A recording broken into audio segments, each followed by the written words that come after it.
All right, welcome back to the Far Outpost. A little story time today on some Boneyard plates. We're gonna have a review of the Sorinex Base Camp, or off-grid rack, how it went in, how it's functioning, how it handles at the top, right, where we have not a lot of clearance at the top, so we just have the shoulder rack up there.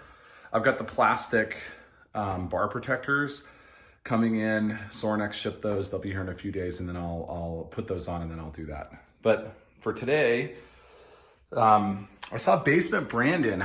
I follow him on Instagram and of course YouTube. Great content. And he had mentioned a guy who I hadn't seen in forever. I hadn't followed him. The dude that had as many reviews as possible, who I guess is a Boneyard kind of guy. Like he stocks the Boneyard for everyone. So if you follow him and you're looking for some good deals at Rogue, or you're looking for something that's a factory second, he would be the guy to go to, or he'd be the guy to follow, as many reviews as possible.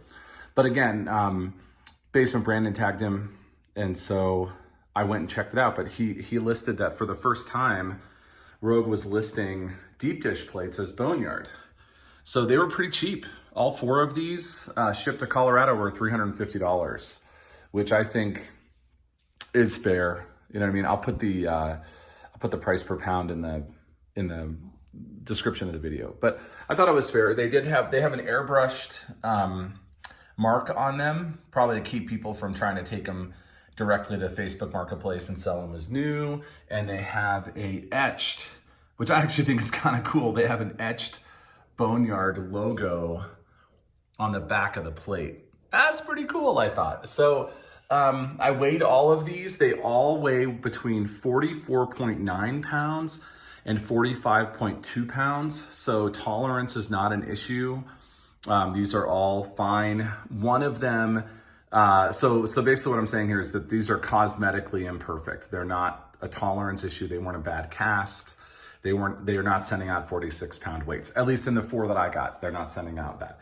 They're all cosmetic, right? So you've got this. This one has some pretty big dings on it. I tried to make it so that I could kind of get to the parts that were nashed up. This one looks like it was dropped. That's like a divot. That's not like something I could wipe off, right? That's in the finish.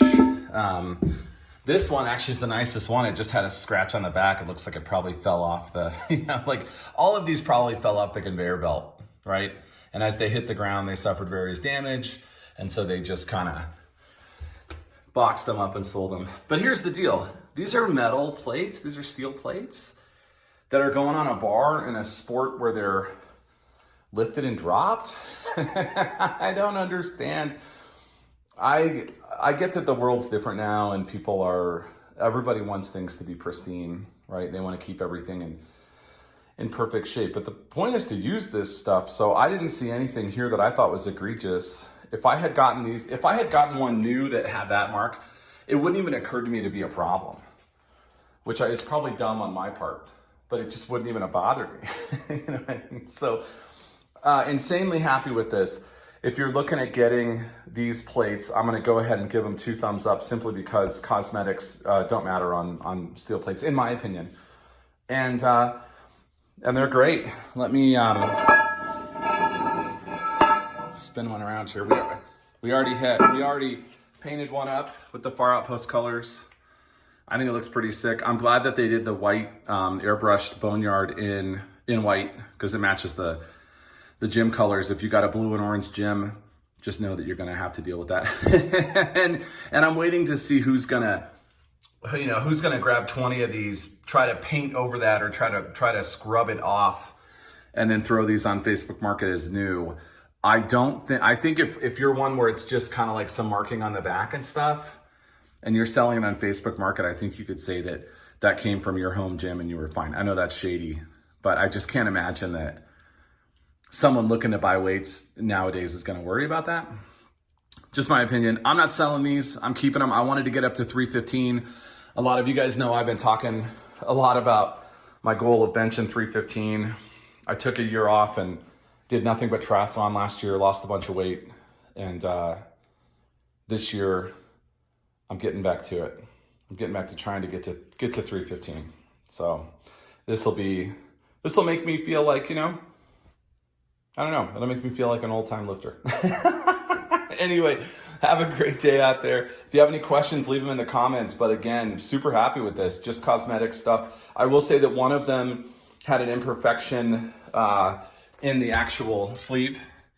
And I did have to take a little chisel and just knock it out so that it would go on the bar. If you are in Colorado, that doesn't matter because we don't have humidity here. So we're not going to have an issue where that's going to rust over time. It's just too dry here.